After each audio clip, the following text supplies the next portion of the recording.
Today on Locked On Red Wings, should Detroit chase after the creative defender or the high motor winger? We break down profiles on Victor Eklund and Jackson Smith with Tony Ferrari of the Hockey News.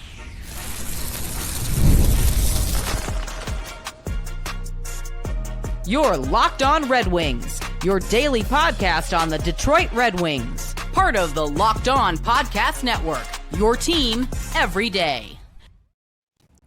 Welcome back to the Locked On Red Wings podcast. We are your hosts, Brian Fisher and Scotty Bentley, and we are happy to be joined today by Tony Ferrari of the Hockey News. I would say a Locked On favorite, but honestly, I think you at this point are just kind of across the board a hockey podcast favorite, because I think I've seen your name attached to every hockey podcast that I followed at some point in my, drives to and from work listening to podcasts.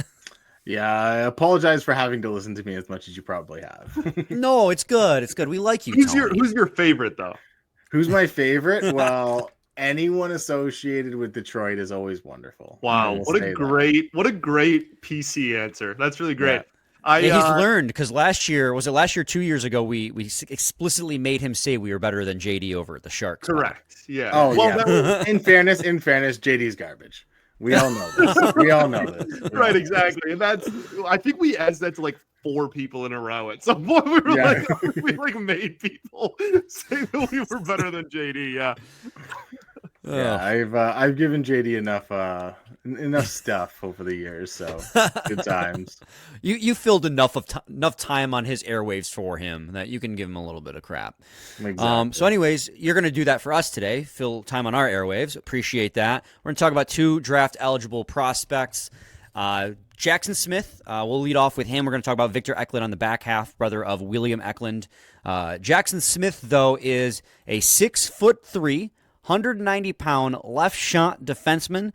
Played this past season with the Tri-City Americans of the WHL. Just today, as of recording this, I think officially committed to playing with Penn State, by the way. Correct. So that's a huge get for them as they try to court Gavin McKenna, too. 54 points in 68 games played. Keep it simple. We'll lead off with the most obvious question. What is there to like about Jackson Smith? He has everything you'd want in a defenseman. He has the size. He has the mobility is as good as it gets. He's already a refined transition defender. The thing with Smith is you see the flashes of everything working, and you get really enticed by it. And as the season went on, you were like, oh man, like he's starting to put it together more consistently. You're not worried about consistency issues at all. You're seeing him become this well-rounded two-way defender. And then I think the last viewing of him was maybe my worst viewing of the year of him. And it was like, there's that inconsistency that we haven't seen in a couple months. So Jackson Smith brings everything you want, from skating to puck handling to his ability to escape under pressure, kind of evade forechecks and stuff like that. And in my opinion, he might be the best transition defender in the draft, using a stick extremely well and closing out physically when he needs to. So there's so much to like about Jackson Smith. It's just like every once in a while, he just shuts things off and you're like, he's skating still, but he's not using a whole lot else. Turns out he's still a kid, right? Exactly. That's the crazy thing. These kids are 17, 18 years old, and we're judging them like they won't mature when they're 22, 23, 24.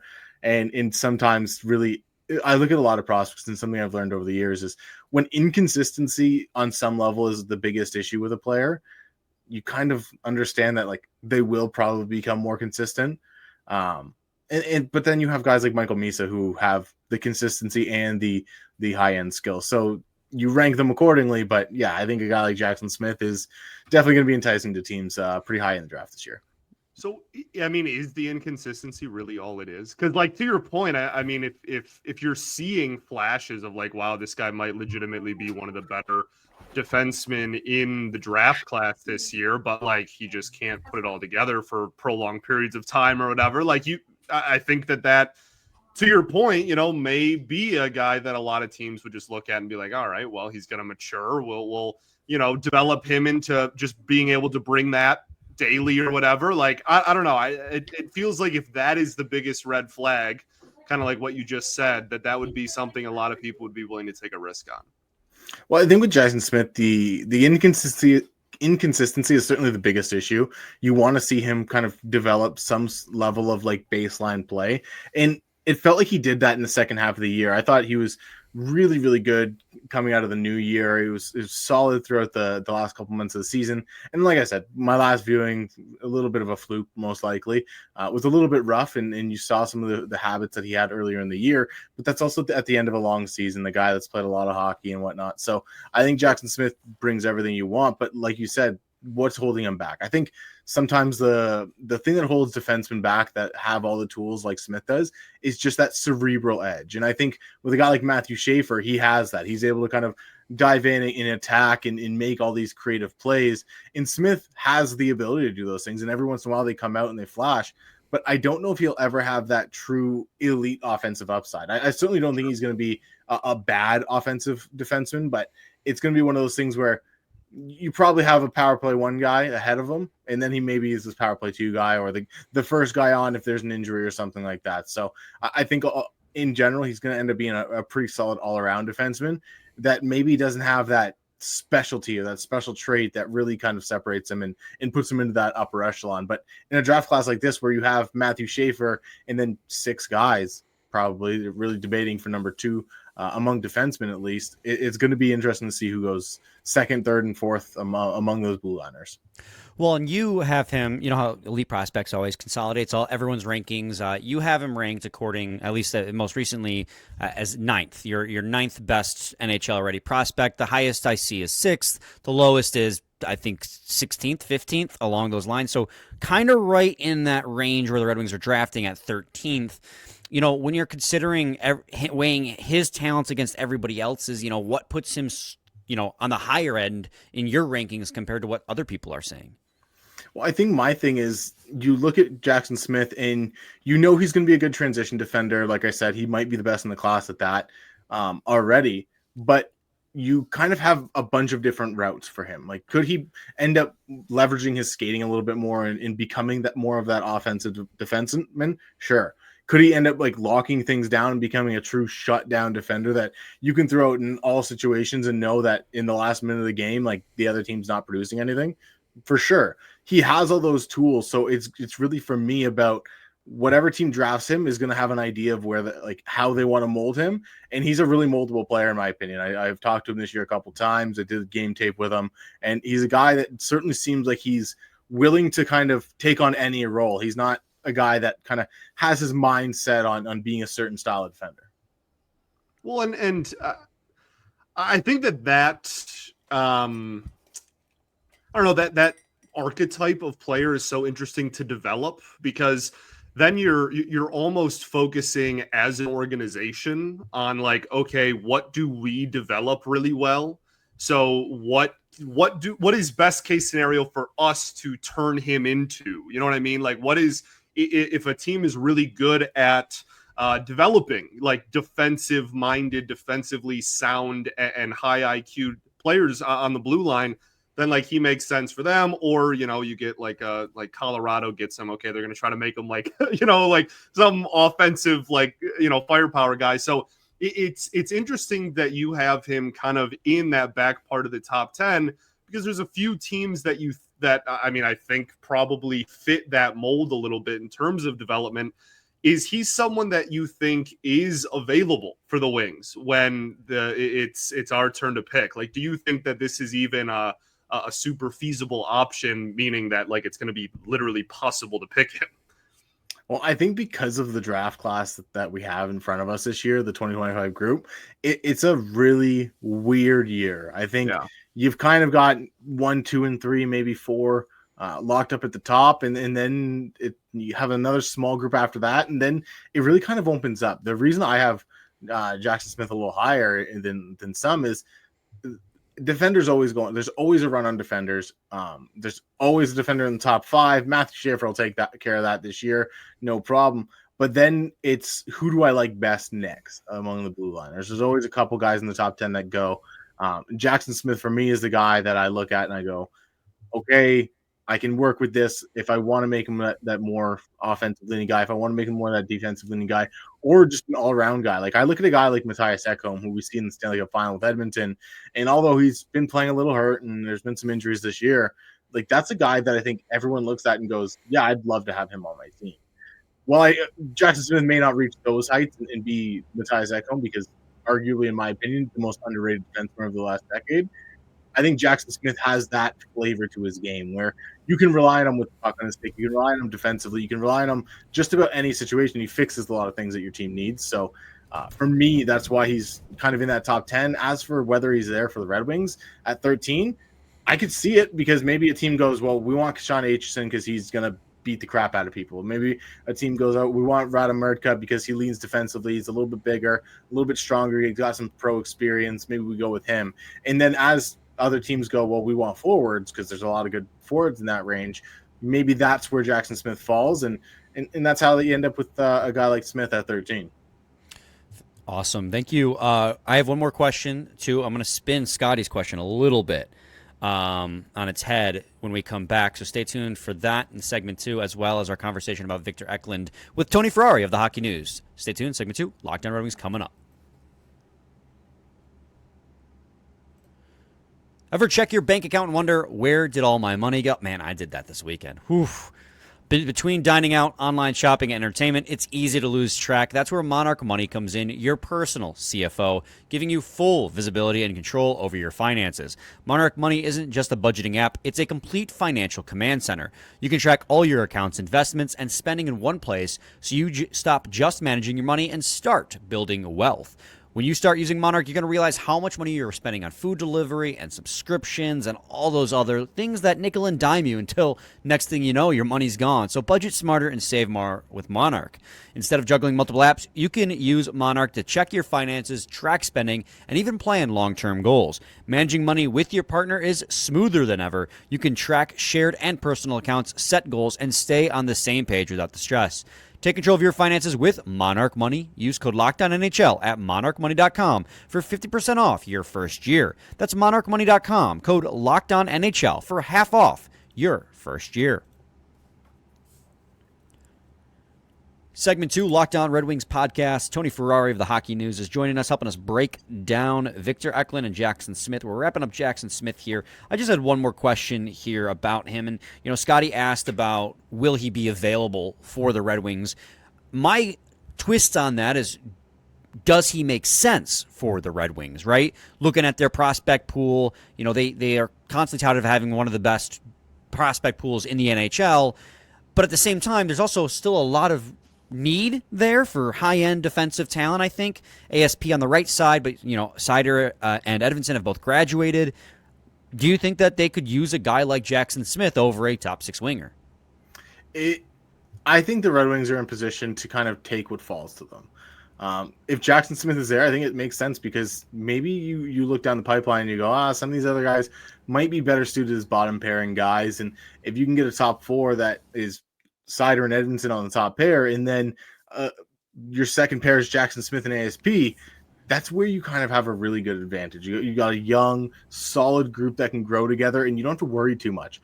And then Jackson Smith doesn't have to worry about being that power play quarterback that I talked about, how he can be maybe the third or fourth guy even on a power play if there's tons of injuries, right? Because you have ASP, you have Seider, you have Edvinsson. All those guys probably go on the power play ahead of Jackson Smith. But with that said, Jackson Smith would be able to alleviate some of the pressure off those guys on the penalty kill. He'd be able to alleviate some of the pressure off ASP defensively. I think that's the situation where you go, okay, Jackson Smith plays with ASP, and you go, well, he's the offensive guy. He's the run and gun guy. To make the best of him, we need you to be the defensive guy. And that's where Jackson Smith kind of reserves into his role as being this really mobile defensive guy who can shut things down. So I think it would make a lot of sense for them. But like you said, they've got a pretty solid pipeline coming up, a bunch of defenders, but there's just not really another defender at the level of Jackson Smith. So I think that's why it would make some sense to take him if he's there. I think we're all on the same page with that last statement. We got a lot of defenders, but not a lot at his level. Scott, do you have anything else on Smith, or should we transition? No, I'm ready to go to Eklund here. So the Red Wings in 2021 decided to go with a big defender in Simon Edvinsson, passing on William Eklund, who ultimately went to the Sharks. Again, JD shout out. This time they may have another opportunity at a different Eklund, Victor Eklund. And that, again, will all depend on where he falls, because he's one of those guys who could go as high as 5 or as low as 15, depending on how all the other chips fall. But he's a great player. He played this last season over in the SHL. I'm sorry, Hockey Allsvenskan, this tier 2 professional league over in Sweden. He had 31 points in 42 games with the team, whose name I'm not going to even attempt to pronounce because I'm just going to butcher it. But he's a left wing, 511, 170 pounds, right shot, so he plays on his off wing. Tony, man, tell us all about Victor Eklund. Victor Eklund is one of my favorite players in the draft. This kid's a dog on a bone. He plays bigger than he is. I know he's listed at, I think, 5'11", maybe 5'10" even, but he's listed at 5'11", but this is a kid that plays bigger than that.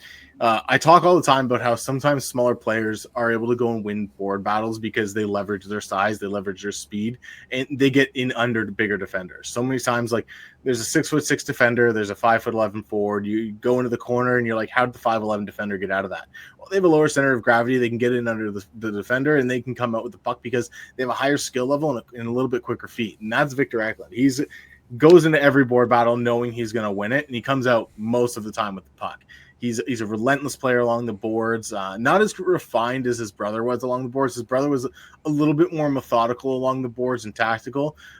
Victor's a little bit more of just that little dog in Looney Tunes, a little dog jumping around the big dog. Victor Eklund's that little dog, but he's got a lot of fight in him, so he wins a lot of the puck battles, and then he has the skill and the speed. You love to see it, and I talked to William Eklund earlier this year, and I was like, what's the difference between you and your brother? And he goes, well, I worked a lot on passing the puck, so he was shooting a lot. And that translates over to his game. He's a good shooter, a guy that has a ton of playmaking ability, but, like, you look at his totals this year, 19 goals, 12 assists. Like, he's a shooter. He's going to go to the dirty areas, and he gets to the middle of the ice. And I think that's the big thing. Victor Eklund isn't afraid to go to the slot. He isn't afraid to cross the defender's face. He's kind of a fearless player in general. So I really like Victor Eklund as a shooter, but his playmaking ability does not get enough credit. Like, when him and Anton Frendel were playing on the line for Djurgården together this year, there was a lot of times where Victor Eklund was the one driving play, and Anton Frendel was the fortunate kind of recipient of some of his passes. Well, and I mean, we mentioned in segment one, how elite prospects. Brian has an elite prospect page. I don't know if you're aware, but it shows the rankings for every single player and whatnot, and you are head and shoulders higher ranked on him than anybody else. It's not particularly close. Most other people have him in that. I mean, almost everybody else is either 8, 9, or 10. The most recent one, according to Elite Prospects, you have him at 4. So what is it that you maybe differentiates you from other people's opinion? What is you just kind of said why you like his game, but talk about why you have him even on a higher level than everybody else seems to. Because the world's still afraid of 5'11" wingers. It's not going to change. But some of the best players in the world are 5'11", highly successful players. We're not talking about a guy who's 5'7" here. Like, if you want to get on the Cameron Schmidt train and talk about why there's concern about his game despite putting up crazy numbers, it's because he's 5'7", right? Like, same thing with LJ Mooney and some of these other smaller guys. 5'11" is not small in today's game. Like, the average height of hockey players is somehow simultaneously going up and down at the same time. Like, the best players in the world aren't the big guys. They're the guys that are anywhere between 5'11" and 6'2". It's really kind of that range. The guys that are outside of that are usually the hulking guys, the guys that beat people up, and in some of the lesser roles on teams necessarily, right? Like, having a guy like Sider and Edvinsson on the back end is, yeah, it's great because they're big, but they're also very good hockey players aside from that, which isn't always the case, right? And especially up front, you're getting smaller and you're getting more skilled and faster, and I think that's not a bad thing. So I think a guy like Victor Eklund brings so many tools that just progress hockey. And I think that's the thing that you want from a guy like this. And in this year's draft class, I've talked about it a few times. You have the top 3, in my opinion. You have your 1A, 1B in Schaefer and Misa, however you want to put them. I've had Misa ahead all year, basically. Schaefer's been the consensus for the most part. And then you have number 3, which is James Haggins, who's kind of on an island on his own, but he's somewhat moved down to 4 on some people's list, 5 even. But those 3 are kind of at the top of the list. And then you really break out. And I think for me, Victor Eklund, just the way he plays the game of hockey is so smart. I don't want to liken it to the way I felt about Lucas Raymond coming out, but there's a lot of those similar mindset similarities there. Like they're different players because Raymond isn't necessarily this burner or this guy that's going into every battle with like horns on his head, seeing red. Like he's much more of a tactical, cerebral player, breaking things down and exploiting weaknesses, where Victor Eklund's going in there and creating weaknesses. So I think that's the difference. But I look at Victor Eklund and I'm like, man, you put him on a top 6 line and you're going to get a really good player. And it helps that this draft class has a bunch of guys with a bunch of questions. So whether you're talking about Porter Martone and his pace issues, or Anton Frundell and the injuries, and sometimes he just doesn't have the high end skill, or you're talking about Roger McQueen and the fact that he played like 6 games this year, or any variety of guys that people have in their top 10, there's questions about them.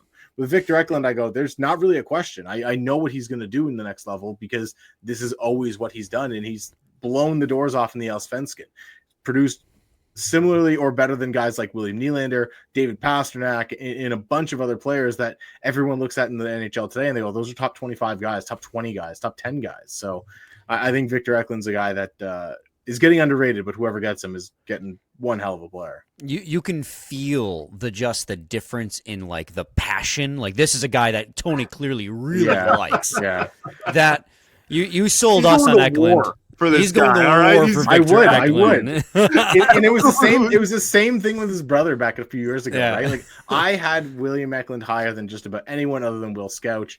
And like I was talking to a Swedish scout earlier this year. Will for a always team has to ruin stuff, you know. He does. He really does. He's such a Worst. Will's the worst. By the way, go watch all my Game Tape with Tony videos on the Scouching YouTube channel. But no, like I like with William, I was so much higher on him than a lot of people. With Victor, I'm the same thing. I was talking to a Swedish scout who works in the SHL earlier this year, and I was like, am I crazy to think that Victor Eklund could be the best player in this draft class? And at the time, he was like, yeah, it probably means it's a pretty bad draft class. Like, he's not as familiar with everyone, like, especially early on in November, December, like October, November. And then by the time we got to March, we're talking again. He goes, remember when you asked me if Victor Eklund's the best player in this draft class? I'm like, yeah. He goes, I mean, I'm a little biased because he is like the Swede in this draft class, but like he might be the best player in this draft class. And That's awesome. Seeing him now in all the success he's had, I think some team's going to get a steal wherever he ends up going. And it's going to be really funny if it falls to Detroit and they get another fantastic Swede. God willing, but we'll talk about the chances of that in segment 3. So stay tuned to Locked On Red Wings.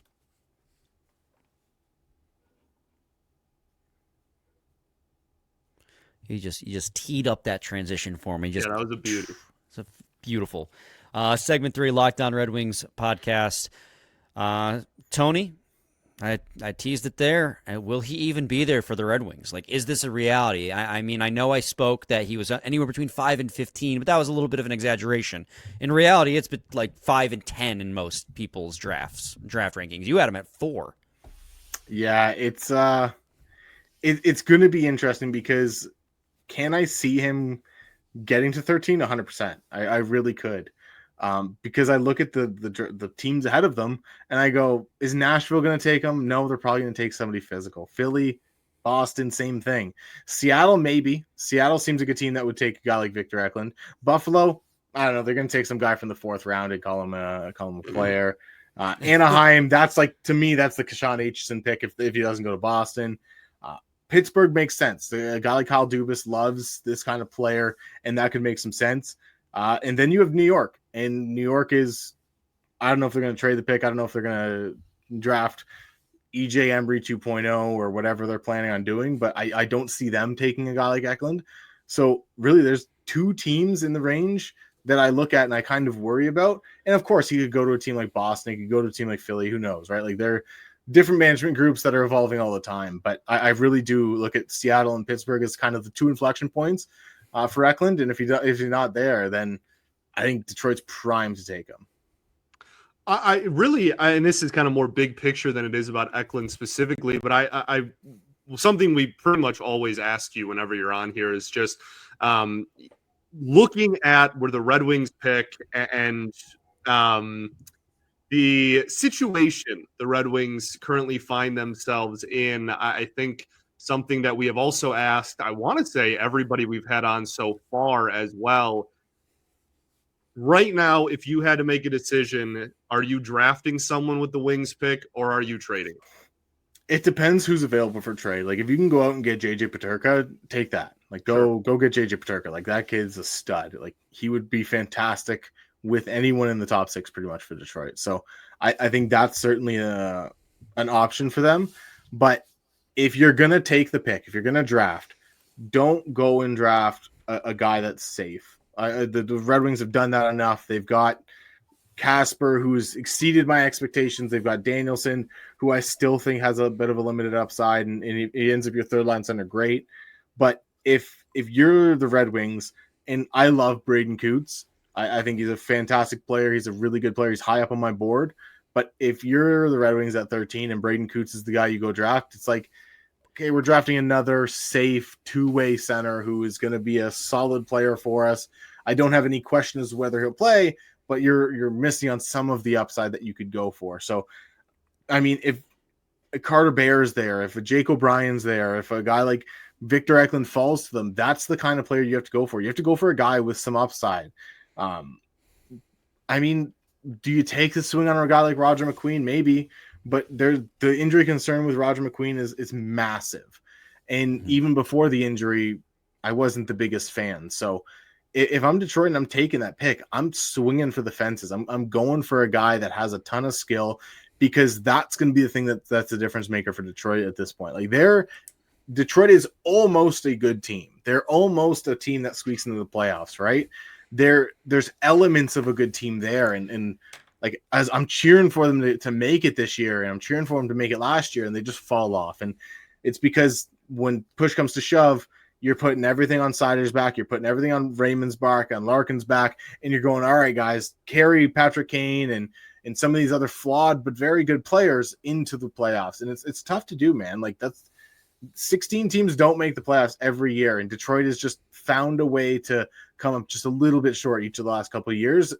And I don't think they were necessarily worse than any of the teams that were right at the bottom of the standings or right at the bottom of the playoff picture. Well, unfortunately, Detroit's fate is already sealed at number 13 because Max did Carter Bear with us, and Max is 3 for 3 now, Scotty, in calling who the Red Wings are going to draft. So whatever Max says goes. It's going to be Carter Bear, unfortunately.